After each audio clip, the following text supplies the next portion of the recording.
এই মুহূর্তে সবচেয়ে বড় খবর এইচডি লাইভ 24/7 এ এবং নিবিসিংহ যতনি সেলাই কখতুমা এইচডি লাইভ 24/7 इस वक्त की सबसे बड़ी खबर breaking news now on HD live 24/7 বিলুনিয়াতেও কিন্তু আমরা একটা উইং মাদার এন্ড চাইল্ড সেখানে আমরা খুলেছি।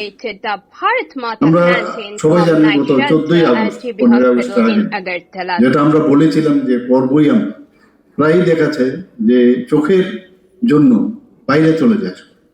তো এখানে ত্রিপুরাতে একটা টার্সিয়ারি আই হসপিটাল হোক এবং সেটা জিবির সাথেই যাতে অ্যাটাচ করা যায়, এনএমসির সাথে আমরা সেটাকে দেখাবো আমরা, এবং যাওয়া প্রায় কাছাকাছি কাজে অসুবিধা নেই। মেডিকেল কলেজে এরকম দেখা যায় একটা উইংস থেকে একটা ডিপার্টমেন্ট যেতে এক জায়গায় থেকে অনেক দূরে দূরে থাকে।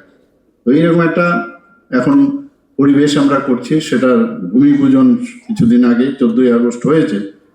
এবং পাশাপাশি এই যে চোখের এই যে 100 বেডের যে হসপিটাল সেখানে হবে এবং সেখানে সব ধরনের চোখের যা সমস্যা আছে, আমি বারবার বলি যে আমাদের ডাক্তারবাবুরা, আমাদের যারা প্যারামেডিক্স আছে, আমাদের এখানে যারা স্বাস্থ্যকর্মীরা আছে, কোনো অংশে ভারতবর্ষের কোনো জায়গা থেকে কম নয়, খালি ওনাদেরকে উৎসাহ প্রদান করা।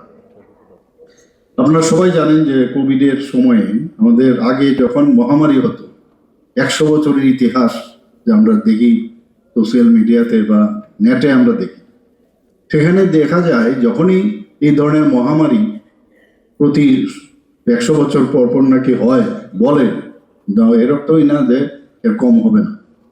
কিন্তু আগে ভ্যাকসিনের জন্য আমরা বসে থাকতাম বিদেশ থেকে কবে আসবে, কিন্তু এই যে উৎসাহ প্রদানের কারণে, মাননীয় প্রধানমন্ত্রীজির কারণে আজকে আমাদের এখানে ভ্যাকসিন প্রোডাকশন হয়েছে। যারা গৃহহীন মানুষরা আছে, টিউএলএম এর মাধ্যমে এরা অনেক এখানে এই ধরনের শেল্টার হাউস ওনারা করেছেন, এবং তার মধ্যে যারা হোমলেস যারা আছেন আরবান এরিয়ার মধ্যে, তো ডে অ্যানিউল্যাম এর আওতায় তাদেরকে এই শেল্টার হাউস দেওয়ার বিষয়টা ওনারা অনেকগুলো প্রায় 12টা শেল্টার হাউস এখানে করেছেন সমস্ত আরবান এরিয়াতে। 12টার মধ্যে তো অলরেডি মানে অনুমোদন দেওয়া হয়েছে ফিনান্স ডিপার্টমেন্ট এবং আমাদের সরকারের তরফ থেকে। 11টা এর মধ্যে কমপ্লিট হয়ে গেছে, কিন্তু 9টা বর্তমানে চালু। এর মধ্যে 2টি শেল্টার অলরেডি চালু করার প্রক্রিয়া চলছে এবং একটি অলরেডি আন্ডার কনস্ট্রাকশন রয়েছে।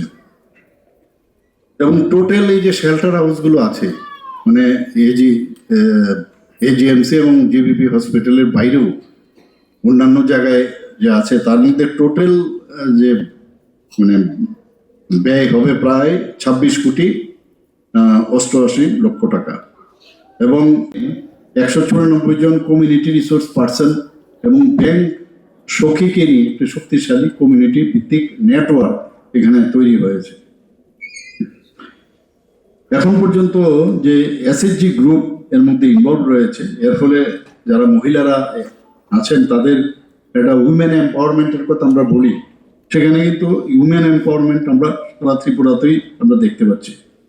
তো এসএসজি গুলোকে প্রায় ইনভলভিং ফান্ড দেওয়া হচ্ছে, রিভলভিং ফান্ড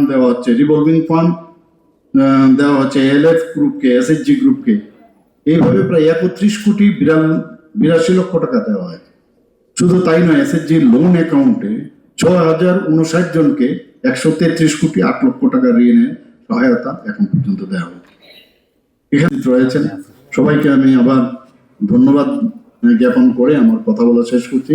নমস্কার, জয় হিন্দ, ভারত মাতা কি জয়, বন্দে মাতরম। HD live 24/7